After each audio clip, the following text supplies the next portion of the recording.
Bonjour à tous, nous allons commencer le webinaire sur la solution Powell 325. Alors, je vais commencer par me présenter. Donc, je suis consultant au sein de la société iCube sur toutes les solutions Powell 365, les solutions collaboratives, tout ce qui tourne autour de Office 365, SharePoint Online, et également autour de tout ce qui est solution BI, Power BI notamment. Vous pouvez nous retrouver bien sûr sur nos sites internet, sur LinkedIn, si vous avez d'autres questions suite au webinaire. Au niveau de l'agenda de ce webinaire qui va se dérouler sur 30 minutes, ça va être une présentation assez concise. Le but est de présenter de façon assez synthétique les fonctionnalités de Powell 365. Tout d'abord, on va commencer par pourquoi le choix de Powell 365, quel est l'apport, quel est le ROI de cette solution par rapport à d'autres solutions ou à du développement custom. On présentera également du coup les différentes fonctionnalités de Powell 365. Et on vous fera également un retour d'expérience en vous précisant quelles sont les étapes clés, quelle est l'organisation lorsqu'on souhaite créer un projet autour de cette solution-là. On terminera par une petite phase de démonstration qui dure à peu près 5 minutes et on finira par des questions-réponses sur les 10 minutes restantes.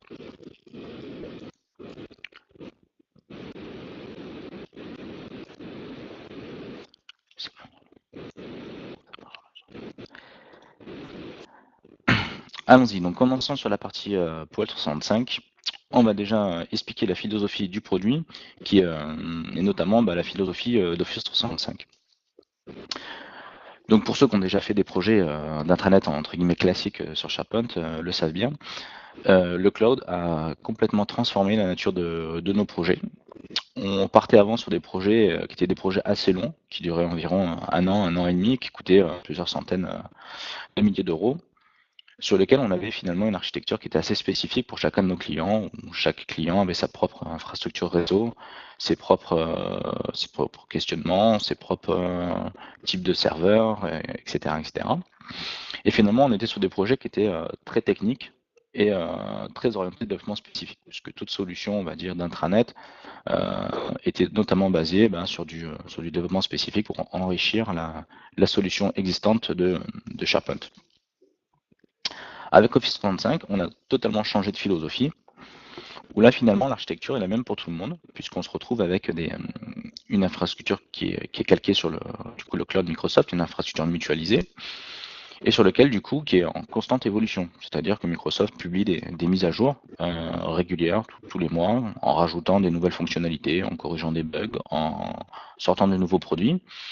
Et là, du coup, on amène à se poser des questions, c'est comment construire des développements spécifiques, lourds, en passant du temps dessus, en dépensant beaucoup d'argent, tout en ayant une plateforme qui est en constante évolution. Et puis maintenant, on se base non plus sur une seule solution qui est SharePoint on-premise, mais sur une plateforme complète qui intègre donc SharePoint Online, le pendant online du coup de SharePoint, mais également d'autres outils qui vont tourner autour de la communication, de la collaboration, de la BI, du CRM, etc., etc. Et auparavant, on avait effectivement des projets qui étaient très orientés de développement spécifique. Et maintenant, on est plus dans l'ère du pré-packagé, où on va retrouver des outils comme par Microsoft Teams, Groups, Yammer, qui sont packagés, qui fonctionnent nativement. Et on va plus avoir un focus sur les besoins métiers et sur l'accompagnement au changement. Donc si vous avez des questions au cours de la présentation, vous pouvez utiliser le module de chat et on pourra répondre déjà aux premières questions pendant la présentation et éventuellement, et on fera 10 minutes de questions-réponses à la fin. Alors l'approche de Powell 365 va suivre la philosophie de Microsoft et effectivement tout le mode de fonctionnement cloud. Donc la philosophie de Powell 365, c'est d'avoir des projets qui vont être centrés sur le comment les utilisateurs vont communiquer, quels sont les outils qu'on va mettre en place pour favoriser la communication et la collaboration. On va avoir un focus qui va être notamment fait sur le contenu des pages et sur l'arborescence des sites à travers d'ateliers de co-conception. Et on fera également un très gros focus à la fin du projet sur l'accompagnement et l'adoption utilisateur. Le but ici est de favoriser les usages, favoriser l'utilisation des briques Office 365 plutôt que de passer du temps à faire des développements spécifiques. Et tout ça sera fait notamment grâce à l'utilisation finalement d'une boîte à outils, d'une solution prépackagée. À titre d'exemple, on peut faire une mise en production d'un POC en 2 jours ou d'une solution complète entre 5 semaines et 12 semaines en fonction de la complexité du projet. Et donc là, on est vraiment sur une approche très très fonctionnelle où on va faire vraiment des ateliers métiers pour comprendre le besoin d'utilisateur, pour faire un projet qui correspond à leurs attentes, plutôt que de partir directement sur des développements spécifiques et de passer beaucoup de temps dessus et de sortir une solution après un an et demi qui conviendra pas aux besoins de métier et qui finalement ne sera pas utilisée. Et des projets de ce style-là, on en a vu beaucoup depuis de nombreuses années, où finalement l'intranet sort après un an et demi, 2 ans, et les besoins ont évolué, les outils ont évolué, et on n'a pas forcément une forte adoption utilisateur. Donc l'approche de Pulse 35, c'est ça, c'est d'avoir un focus sur les besoins métiers plutôt que sur la technique. Au niveau de la philosophie et de l'apport de Pulse 35, ça va se faire à travers de 2 choses. Donc notamment sur l'agrégation de toutes les briques Office 35. Pour ceux qui utilisent déjà Office 35, il faut savoir que on a de nombreux outils. Si on déplie l'app Launcher d'Office 35, on a de nombreux outils qui vont être proposés aux utilisateurs. Du Yammer, de l'Office Vidéo, du Power BI, de la messagerie, du calendrier, du CRM, du SharePoint, du groupe, du Teams, etc. etc. Ces briques-là sont en constante évolution puisque Microsoft propose des nouveaux outils assez régulièrement. Et souvent, les utilisateurs se questionnent justement sur quel outil utiliser. Ils sont un petit peu perdus au sein de cet app launcher. Ce que propose Powell, finalement, c'est de rassembler, d'agréger l'ensemble de ces briques-là au travers d'une seule et même Digital Workplace qui va finalement présenter l'ensemble de ces produits, l'ensemble de ces briques de façon totalement transparente pour l'utilisateur. Donc comment cela fonctionne? On va en fait du coup avoir des templates de sites qui seront proposés par Powell. Ces templates de sites sont en plus contextualisés, sont orientés métier, c'est-à-dire que par exemple Powell propose des templates pour les départements RH, pour l'IT, pour tout ce qui est helpdesk, tout ce qui est marketing, tout ce qui est retail. Et ces templates répondent, on va dire, à la majeure partie des besoins des utilisateurs de façon globale, ce qui permet de gagner beaucoup de temps dans la réalisation. Si effectivement ces templates-là ne correspondent pas à vos besoins, vous avez la possibilité de les cloner, de les dupliquer pour les customiser, c'est-à-dire enlever un composant, le remplacer par un autre. Tout ça, c'est en développement. On verra au niveau des démos qu'on fait ça sous forme de drag and drop, et c'est assez rapide à mettre en place. C'est uniquement de la configuration. Point très important, on est également sur une approche evergreen. Qu'est-ce que ça veut dire? Comme je dit précédemment, on a la solution Office 35 qui évolue en permanence. On a énormément de nouveautés qui sortent, des corrections de bugs, de nouvelles API qui sont sorties par Microsoft, mais également des nouveaux produits, notamment Microsoft Teams. On entend beaucoup parler, on a beaucoup d'attentes de nos clients là-dessus. Et ce que va proposer Powell, c'est de jouer en gros le rôle de tampon entre votre plateforme, votre intranet et la partie Office 35. C'est-à-dire, comme ça a été le cas fin août, si Microsoft change son API sur Delve, et du coup, Powell va adapter son composant de façon totalement gratuite, c'est compris dans vos licences, pour s'adapter à la nouvelle API. Donc pour vous, au 1er septembre, quand Microsoft a changé son API, Powell a changé son widget pour qu'il intègre la nouvelle API, et ça a été totalement transparent pour les utilisateurs. Ça permet du coup de ne pas investir du temps, de l'argent dans du développement custom, qui ensuite serait obsolète du fait de l'évolution de la plateforme. Sur la partie également Evergreen, sur Microsoft Teams, lorsque l'API sera en version finale, Powell va sortir également un widget pour intégrer Microsoft Teams au sein de son portail. Donc on est dans une logique qui est orientée cloud, comme son nom l'indique, Powell 365 s'appuie fortement sur Office 365, mais également on-premise. Depuis septembre, Powell a sorti une version hybride de sa solution pour qu'elle puisse s'intégrer avec votre plateforme on-premise. Ça vous permet notamment d'utiliser Delve, Yammer et certains outils cloud, mais également conserver des applications de métier sur votre SharePoint on-premise. En termes de mobilité, nous avons du coup un site qui est nativement responsive design, mais également une application qui est compatible sur iOS et Android. C'est-à-dire que sans aucune configuration, sans aucun développement spécifique, nativement, vous avez très rapidement déjà un site qui fonctionne sur l'ensemble des périphériques.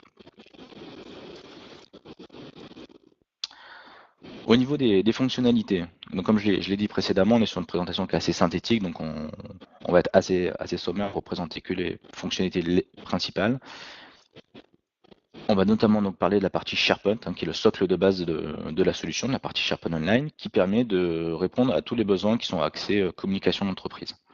Donc on va notamment retrouver un portail de news, un News Center, qui permet d'agréger, de présenter différents types de news, de welcome, d'annonces de mobilité, ce genre de choses, à travers SharePoint. Ils ont notamment un widget qui utilise le moteur de recherche et qui permet d'appliquer des templates particuliers pour avoir notamment des sliders ou ce genre de choses présenter à l'utilisateur. Nous avons également la possibilité d'afficher tout ce qui est calendrier pour afficher les événements du groupe, de votre entreprise au sein de la plateforme. Ensuite, on peut également créer tout ce qui est département, on peut créer des espaces collaboratifs, alors soit pour des départements et des services pour présenter une activité, pour du marketing, du RH par exemple, mais également pour avoir une plateforme de suivi de projet, pour avoir des espaces projets, avoir des communautés auxquelles on peut intégrer différentes briques. Donc c'est pas simplement du SharePoint classique entre guillemets, puisqu'on peut par exemple intégrer un flux Yammer directement dans ces sites-là. Et ensuite on a toute la partie applicative, où on pourra retrouver, je vous montrerai au niveau des démos, la liste des applications et faire des liens utiles ou afficher les applications de l'entreprise.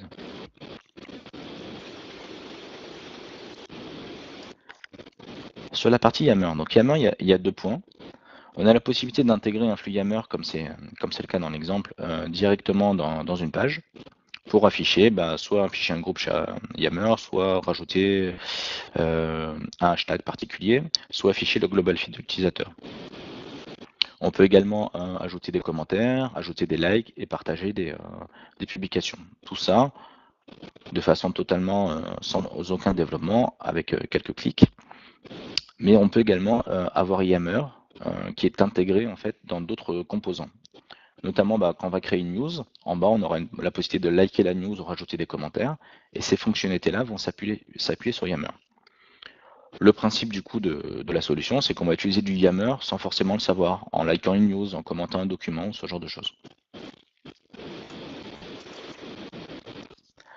On a également la possibilité d'utiliser Delve pour remonter les documents, quel que soit leur emplacement. C'est-à-dire que vous avez envoyé à vos collègues un document par email, vous avez partagé un document sur OneDrive, vous avez mis un document sur l'intranet, vous allez pouvoir le retrouver grâce au widget Delve. Donc soit vous pouvez afficher vos documents, soit vous pouvez afficher les documents publiés, partagés par vos collègues. Donc ça utilise la fonctionnalité, c'est l'équivalent de la homepage de Delve que vous avez lorsque vous vous connectez. Et on peut également utiliser le moteur de recherche pour rechercher un certain type de fichier. Donc ensuite, on a d'autres fonctionnalités qui vont s'appuyer sur les autres briques. On ne va pas en parler sur cette présentation, sur tout ce qui est vidéo, tout ce qui est CRM, tout ce qui est Skype, tout ce qui est Power BI.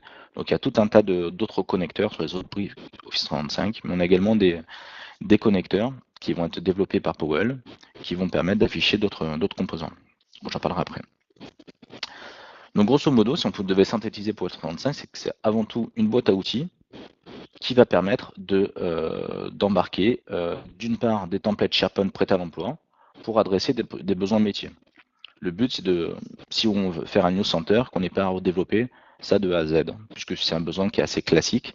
On va avoir tout un tas de templates de sites qui vont pouvoir être réutilisables et personnalisables. Donc on retrouve notamment des templates de sites pour tout ce qui est département, présentation de produits, tout ce qui est marketing, pour des sites projets, des mobilités internes, tout ce qui est welcome pour les nouveaux arrivants, les news, etc. etc.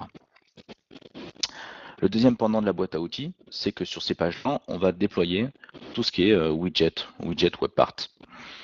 Donc Powell propose des WebParts qui vont s'interconnecter avec Office 365, mais également propose des WebParts qui sont totalement autonomes, notamment toute la partie sondage, flux RSS, et également s'appuyer sur des produits tiers. Donc on va avoir une intégration forte avec tout ce qui est réseaux sociaux.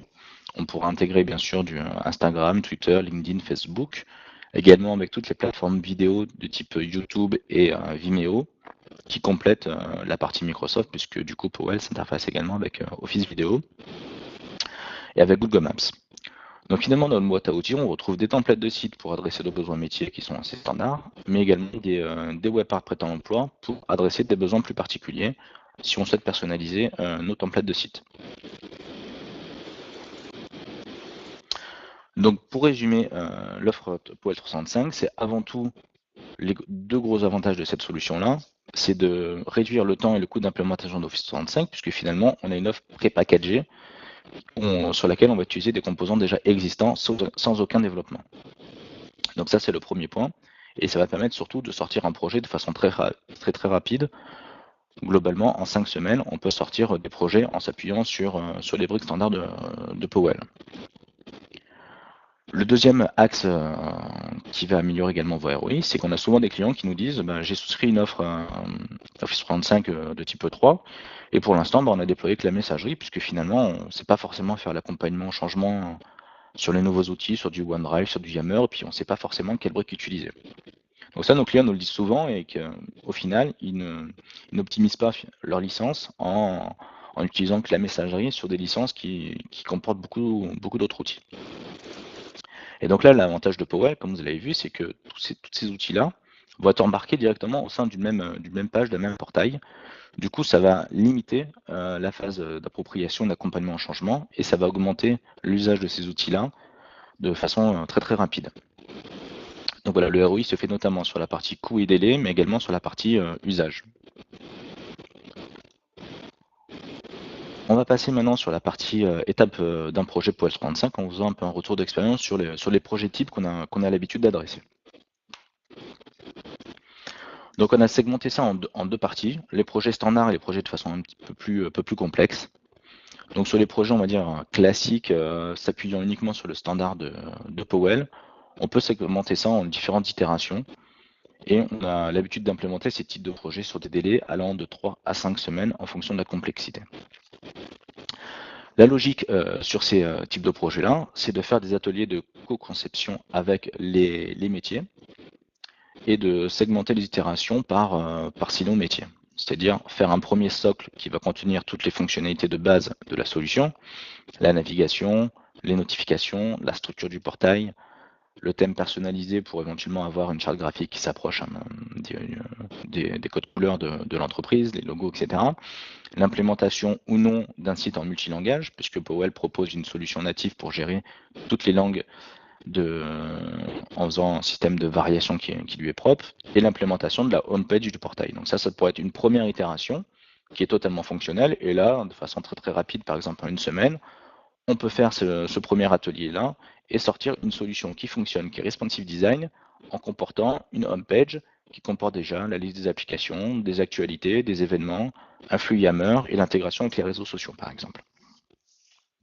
Et au fur et à mesure des itérations, on va construire une solution qui est de plus en plus complexe, en rajoutant par exemple une page dédiée aux utilisateurs qu'on pourrait appeler My Dashboard, qui va contenir des informations qui sont plus propres aux utilisateurs, notamment sur quelles sont les tâches qui lui sont affectées à travers la brique planner, quels sont les groupes d'espace collaboratifs, les groupes 65 auxquels elle a accès, ses groupes favoris. On peut également afficher ses emails, son calendrier, participer à des sondages, etc. etc. Ensuite, on peut décliner ça sous forme d'espace collaboratif également pour l'ensemble des départements métiers, donc marketing, communication, RH, IT, etc., etc. Et finir par une phase plus de livraison de Go Live qui permet de mettre en place toute la recette, le déploiement sur l'autonome du client, la partie formation des utilisateurs métiers et le transfert de compétences aux clients. Donc là, on est sur un projet qui s'appuie notamment sur le standard de Powell et qui dure approximativement entre 3 à 5 semaines.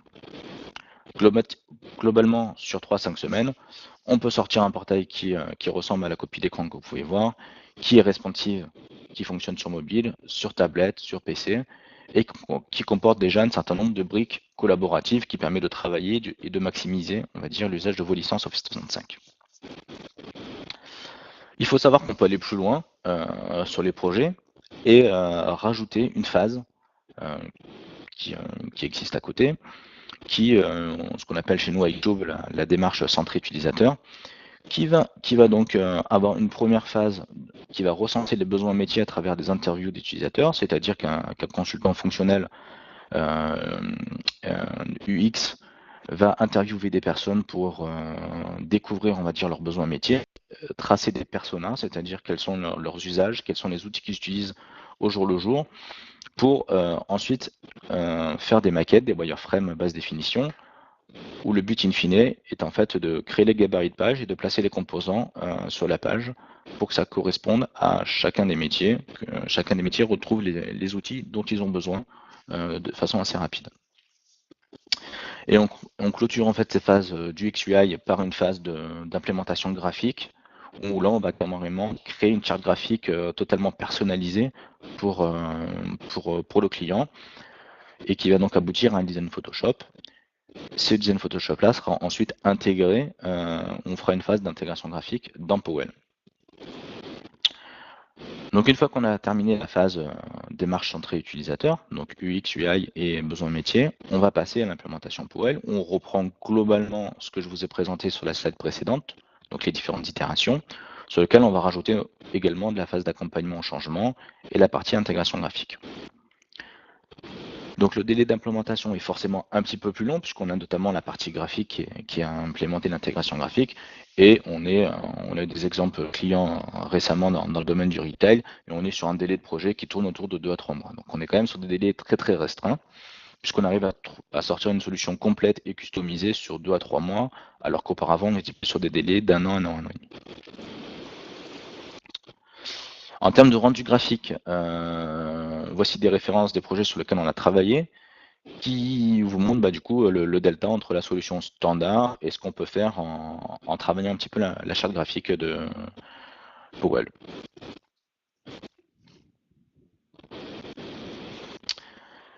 Donc je fais une petite aparté sur la partie technique, sur la partie back-office. En fait, comment fonctionne la solution, c'est je vous montrerai rapidement au niveau de la démo, c'est qu'on a un outil qui s'appelle Powell Manager qui va permettre du coup de créer la solution. On a un consultant fonctionnel ou un consultant Powell qui va intervenir pour décrire toute la structure du site à travers cet outil-là.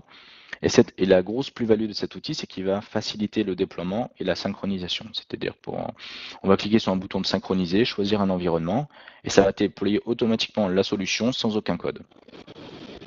Le gros avantage de cette solution, c'est d'une part qu'on construit une solution sous forme de drag and drop, et le deuxième avantage, c'est qu'on a une solution qui se déploie très rapidement. Du coup, on peut faire beaucoup d'itérations, et le fait de changer un composant, son agencement, sa configuration, ne demande pas beaucoup de temps. Du coup, on est très très réactif sur la création de la solution.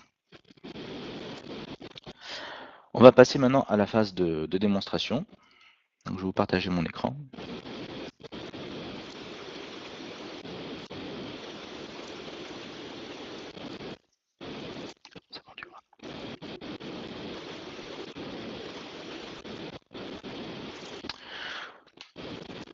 Donc là, on est sur la plateforme de démonstration de Powell.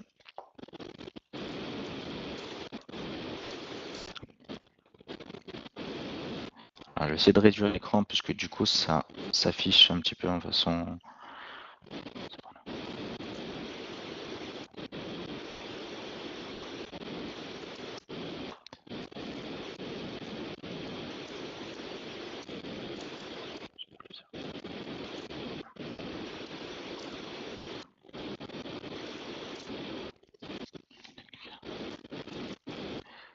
Donc, je vais juste essayer de voir si j'ai correct là sur le rendu.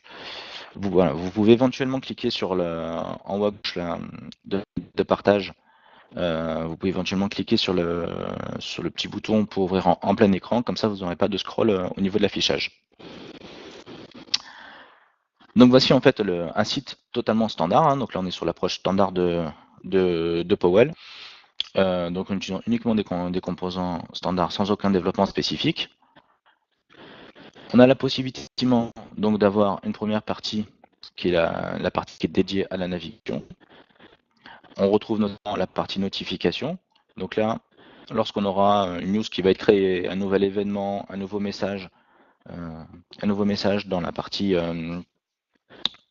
du coup Yammer par exemple, on aura une notification qui va s'afficher. On pourra voir les activités récentes qui nous concernent. On a également la possibilité ici d'avoir les applications favorites et les applications qui sont poussées du coup par notre entreprise, on a voilà, la possibilité de les épingler. Ça permet de retrouver les sites SharePoint que l'on suit et également nos applications favorites. On a également la possibilité de traduire. Donc si on n'a pas utilisé la fonctionnalité de variation de Powell, on a la possibilité de traduire à la volée grâce à Big Maps notre portail. Donc c'est de la traduction Bing, donc c'est pas forcément la traduction la plus pertinente, mais ça fonctionne très très bien et ça permet de répondre à certains besoins. C'est-à-dire que vous pouvez par exemple envisager d'avoir un site totalement traduit en français, anglais, espagnol. Et pour les autres langues, si vous voulez du chinois, du vietnamien, ce que vous voulez, vous pouvez vous appuyer sur Big Maps. Je vais repasser sur un affichage en anglais. On retrouve également toute la partie navigation pour naviguer au sein du site. Et on va retrouver notamment voilà, la partie news, la partie lien utile, la partie sondage. On peut faire des sondages et donc du coup là on est sur une fois qu'on a répondu au sondage, on voit la répartition des réponses et la partie calendrier. Alors je vais notamment naviguer au sein du site pour voir la présentation que ça a.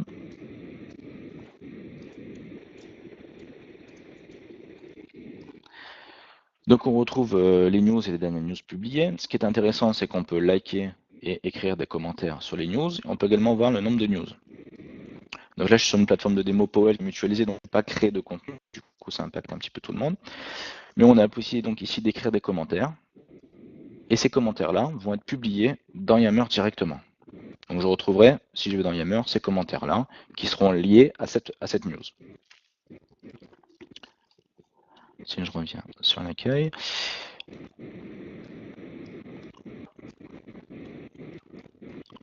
On a également du coup la possibilité au niveau des news, donc d'avoir des news qui sont poussées par le groupe, mais également la possibilité de personnaliser les composants pour l'utilisateur. C'est-à-dire qu'on peut gérer les préférences d'utilisateur. Si on souhaite voir uniquement ici les news qui vont concerner l'IT, je vais pouvoir effectivement filtrer mon composant pour afficher uniquement les news qui concernent l'IT. Et ça, c'est le scope de ces préférences-là, c'est au niveau de l'utilisateur. On a également la possibilité d'afficher un autre type de site. Je vais vous montrer du coup tout ce qui est plutôt centré utilisateur, où là on va avoir une agrégation justement de tout ce qui est Office 365. Donc on va retrouver notamment les emails qui proviennent de Outlook Online de l'utilisateur. Je vais faire une petite pause, parce qu'il y a un petit peu de lag dans la présentation.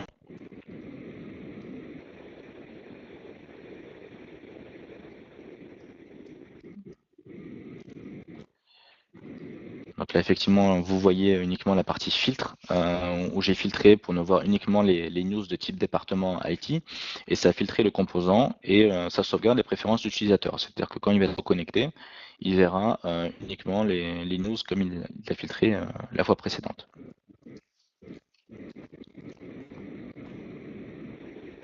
Donc sur la partie MyBoard, l'idée ici c'est de concevoir en fait un dashboard utilisateur où l'utilisateur va pouvoir retrouver toutes les informations qui le concernent. C'est un petit peu sa page d'accueil personnalisée. Donc on retrouve notamment un premier composant qui permet de personnaliser son profil, c'est-à-dire qu'on va pouvoir modifier notamment ici son numéro de téléphone, sa fonction, tout un tas d'informations qui proviennent de Delve. On va retrouver également pouvoir afficher ses fichiers OneDrive ou sa page d'accueil Delve. Comme je disais tout à l'heure, on retrouve également tout ce qui est calendrier et email. Donc vous avez la possibilité de créer directement un email à partir de la fenêtre ici, ou de créer un événement, et ça va ouvrir une fenêtre, finalement, votre Outlook Online. On retrouve également toutes les tâches. Donc là, ça s'appuie sur Planner, la brique Office 365, sur lesquelles on va avoir toutes nos tâches qui sont terminées, ici classées par statut. On a différentes options pour classer ces tâches-là. Et lorsqu'on clique dessus, on a un panneau qui va s'afficher sur la droite, qui va nous afficher le détail des différentes tâches sur lesquelles on peut les trier ou voir ici les tâches non démarrées, les tâches en cours, etc., etc. Donc vraiment la philosophie de Powell, c'est d'avoir une agrégation de ces briques 65 et de rester le plus possible pour l'utilisateur sur le portail sans jamais décrocher pour ouvrir un autre outil. C'est-à-dire qu'on ne va pas afficher un flux Yammer si dès qu'on fait un like, ça va aller sur le portail Yammer en lui-même. On essaie de faire le maximum de tâches directement sur ce portail-là. Ensuite, on a également la possibilité d'intégrer les groupes Office 365 sur lesquels on va avoir les groupes de collaboration auxquels on fait partie, et on peut éventuellement taguer les groupes en tant que favoris pour les retrouver plus facilement. Donc ça, une fois que Microsoft Teams sortira son application finale, on pourra également s'interfacer avec Microsoft Teams. Je vais terminer ces démos-là pour vous montrer la partie site métier, en vous montrant notamment un site qui est dédié aux ressources humaines, où on va retrouver des composants pour souhaiter la bienvenue aux nouveaux arrivants, des composants pour la mobilité interne, et des news qui vont concerner par exemple que les ressources humaines.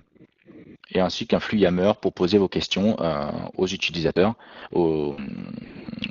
par exemple aux ressources humaines, aux chargeurs de recrutement, lorsque vous avez des questions à leur poser. On peut retrouver également tous les documents qui vont concerner les procédures RH.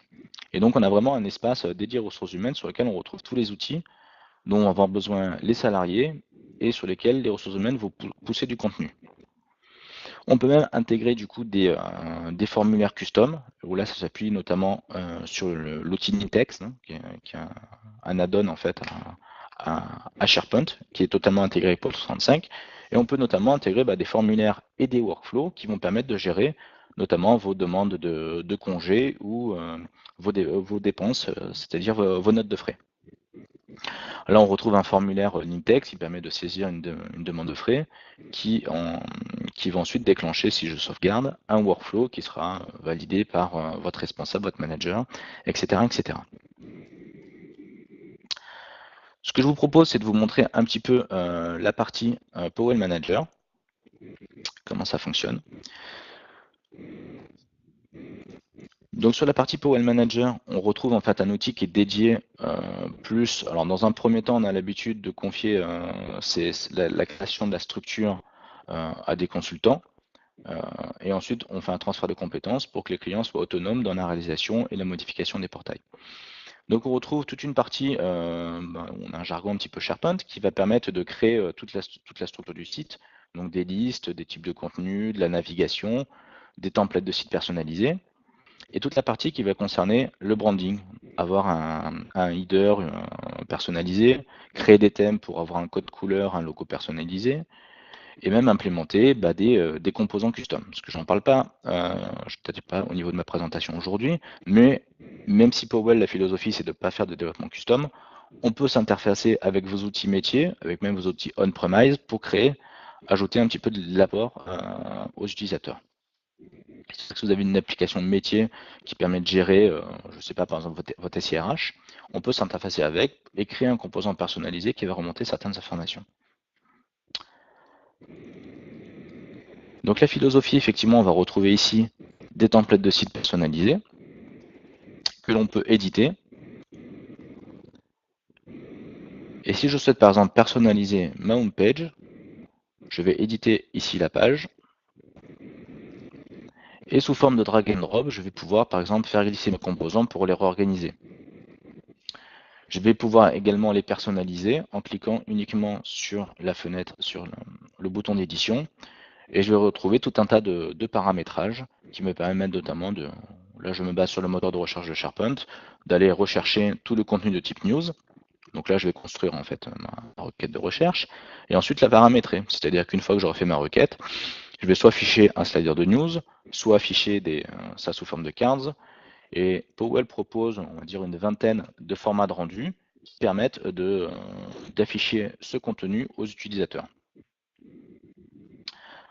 On a également la possibilité de configurer le responsive design, c'est-à-dire de dire configurer le nombre d'items qui s'affichent au niveau de l'encart en fonction du type de mobile, de périphérique.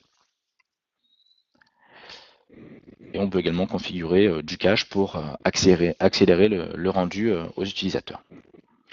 Donc la philosophie de Powell Manager, c'est vraiment faciliter la conception des pages en faisant tout simplement du drag and drop et en ajoutant des composants. Hein. Donc là, vous voyez, vous avez environ une trentaine de composants qui sont proposés par Powell, qui adressent différents besoins métiers, qui vont s'interfacer avec les briques Office 365 ou directement avec SharePoint. Ensuite, on rajoute son composant sur la page et on le configure. Une fois qu'on a fini cette partie-là, on va tout simplement la déployer. Donc là, je peux choisir différents environnements. On a développement, intégration, testing et production. Et une fois que j'ai fini mes modifications, je vais simplement cliquer sur le bouton de synchroniser et de choisir où je souhaite déployer mes modifications. Et là, le système est assez intelligent, c'est-à-dire que si je crée par exemple 20 sites projets qui sont tous basés sur le même modèle, et ben quand je vais cliquer ici sur la partie web, je vais pouvoir déployer automatiquement sur tous mes sites qui contiennent ce modèle de site-là. Ça permet du coup d'être très très réactif. Donc si vous devez modifier le titre d'un composant, si vous devez modifier une configuration, vous allez faire très simplement dans Powell Manager, cliquez sur le bouton synchroniser et ça sera disponible sur votre plateforme de façon totalement itérative. Voilà pour la partie démonstration.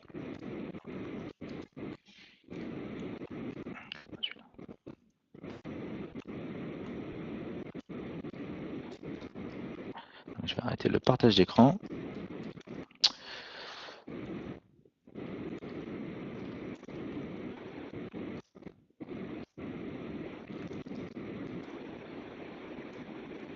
Okay.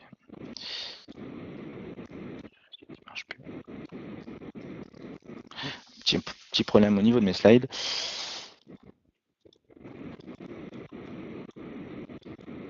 Voilà. Donc juste pour conclure, sur déjà notre entreprise, donc iCube, on est une société qui a une présence régionale. On a des agences à Paris, Nantes, Toulouse, Aix-en-Provence. Et nous travaillons notamment sur la partie Digital Workplace, mais également sur la partie BI, mobilité, infrastructure. L'idée, c'est que j'ai vu qu'il y a pas mal de gens qui se sont inscrits, qui sont de différentes zones géographiques. On vous enverra les slides et puis l'enregistrement du webinaire. Et si vous souhaitez avoir de plus amples informations, vous pourrez contacter nos contacts régionaux des agences qui sont le plus proches de chez vous.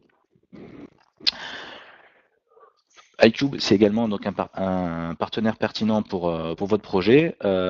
Du coup, nous, on travaille pas mal sur la partie SharePoint depuis de nombreuses années. On a réalisé de nombreux projets sur la partie SharePoint Online et depuis un an, on est partenaire de la solution Powell, puisque Powell fournissait eux-mêmes la solution jusqu'à l'année dernière et depuis l'année dernière, sont ouverts à un réseau de partenaires.